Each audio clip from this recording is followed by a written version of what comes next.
Part 3. Bride Power in the Cockpit of Courtship. Chapter 4. The Powers of Her Body Beautiful. He may well die for me who has seen my beauty. Girl's song from 13th century Portugal. Regular beauty and a smile in the street is just a setup. The Tezos Wallet. From puberty onward, nothing disorganizes the male mind more quickly or thoroughly than the sight of the female body beautiful. It triggers a craving which overwhelms man's self-protective instincts. His lust provoked, he will gladly crash through a wall of fire and through thundering ocean waves to throw himself, panting and out of breath, into the provocative woman's arms. Male susceptibility to female beauty gives women a great leverage in their dealings with men.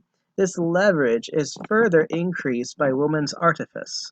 Their determination to make the female body even more provocative has led to woman's preoccupation with that delusive self-beautification which is commonly known as glamour. Glamour bathes the body with an illusory beauty. Its purpose is erotic provocativeness. Its function during courtship is to arouse a male's aesthetic appetites and thereby lure him into a trap a woman has set to catch a nest slave. The sexiness of her own body as enhanced by glamour's tricks is woman's frontline weapon in the battle called courtship. Female codes of alluring self-presentation do vary with fashion and with culture, but their aim is the same, to provoke desire in men and lure them into women's traps. A woman who packages herself for that purpose and does so effectively is said to dress to kill. A woman dressed to kill is not dressed to kill deer or trees or pigeons or other women, except with envy, of course. She is dressed to kill men. She is dressed for the manhunt, dressed to lure some fool man close enough to plunge her love harpoon into his heart, and having smitten him, to drag him off to her victory parade, and thereafter to her nest. Consider a Western woman who walks down the street in a painted face miniskirt, with her braless tits tossing about under a see-through blouse. Contrary to the general belief, she is not walking innocently along her way. She is actually a troublemaker, a walking provocation, deliberately assaulting the equanimity of men, a huntress in battle gear set to disturb the peace of the male world. In a just world, she would be arrested for under-dressing to kill. To appreciate that is to understand the folly of men's normal attitude to women's preoccupation with body presentation. When women discuss their looks, clothes, nail polish, makeup, accessories, and things like that, men tend to deride it all. Men regard it as evidence of a woman's vanity and frivolity.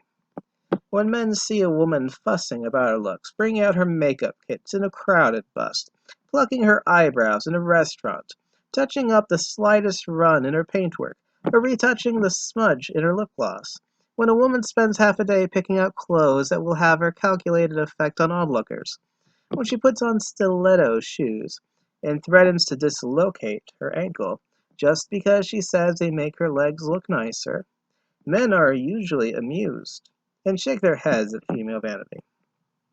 But such attitudes show just how stupid men really are, for it is neither vanity nor frivolity which drives women to such a dedicated pursuit of glamour. Glamour, the artificial beautification of the body for erotic provocativeness, is serious business. When women discuss their appearance, they are talking shop, discussing the tricks of their most important trade. The aim of glamour, like all magic and enchantment, is to confuse the senses of the onlookers, to dull their reason, to induce in them belief which the sober mind would dismiss. When a woman arms herself with glamour and goes looking for Prince Charming in the Swamp of Frogs, her objective is to bewitch him out of his senses, so he can blissfully make with her a bargain most unfair to himself, to wit, a marriage contract. A woman's glamour accessories are some of her most important possessions. The handbag with its mirrors, paintbrushes, paints, ointments, decorator pencils, and all. It is her magician's toolbox. Have you wondered why it is about the last thing she will part with, even when she has to rush from a burning room? It is to her what his stethoscope is to the doctor, or his briefcase is to the executive, or his toolkit is to the mechanic. In it are the essential implements of her economic activity, namely self-beautification for the purpose of luring men to serve her. So when next you notice at the end of lunch a woman rushing off to the powder room, when she returns transformed with every hair in place, with every patch of color the correct hue, or when she does her repair job at the luncheon table in full view of all, do not sneer.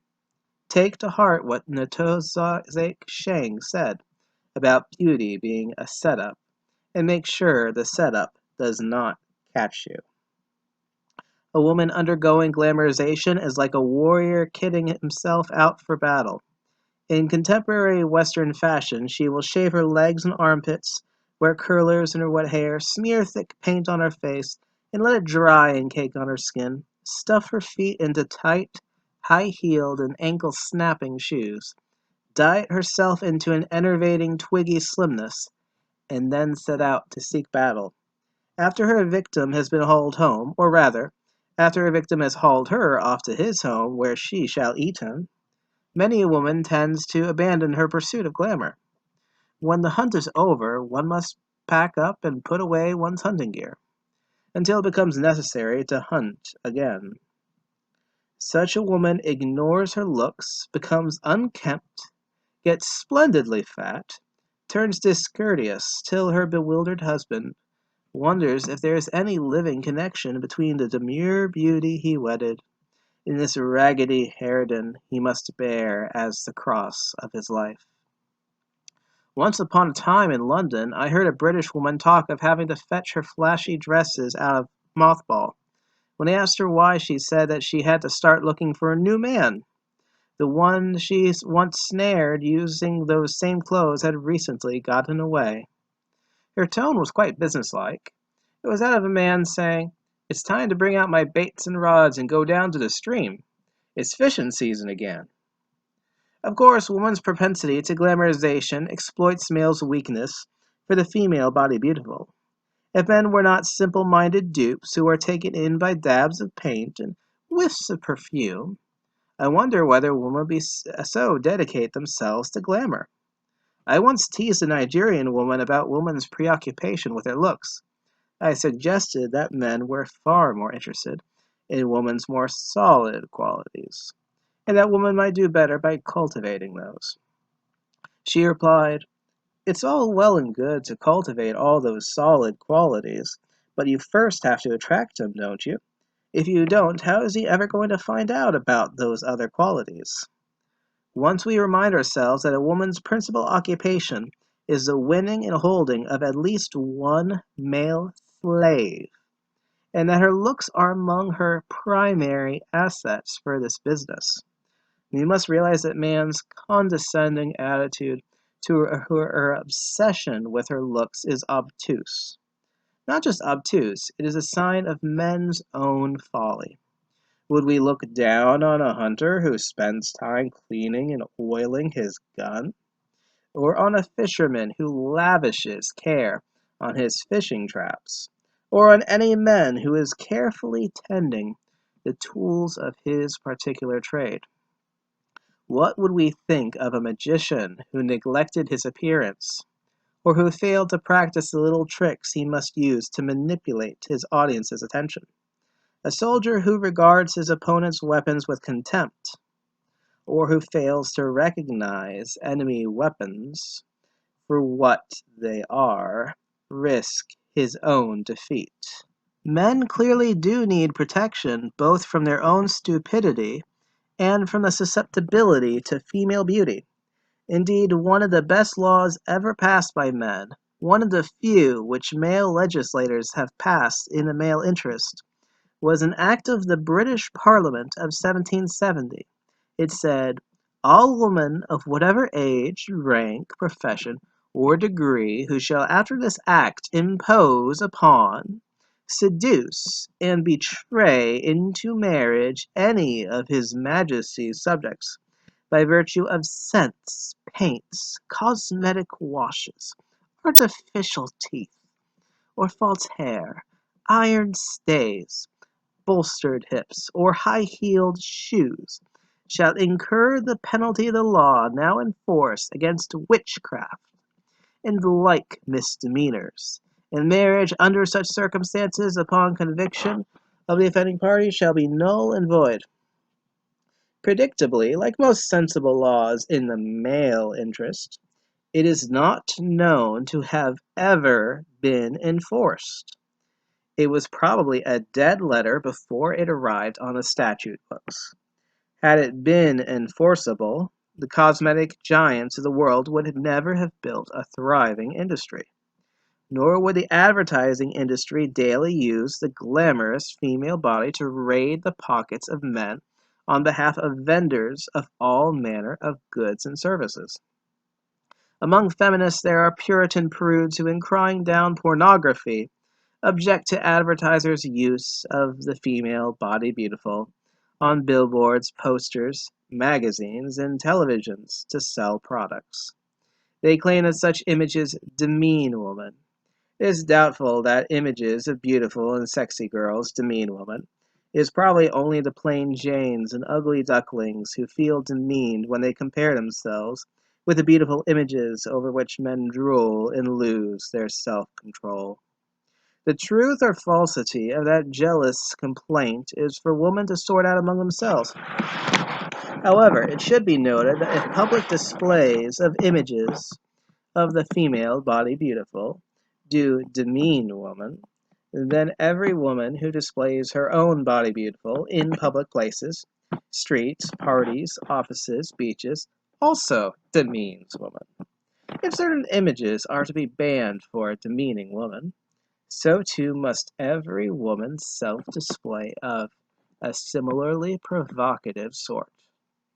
Whatever the feelings of Puritan prudes, the stark reality is that the female body beautiful exercises over men the mighty power of erotic incitement. Advertisers have merely learned from man-hunting woman to use this piece of female witchcraft to derange and rob men.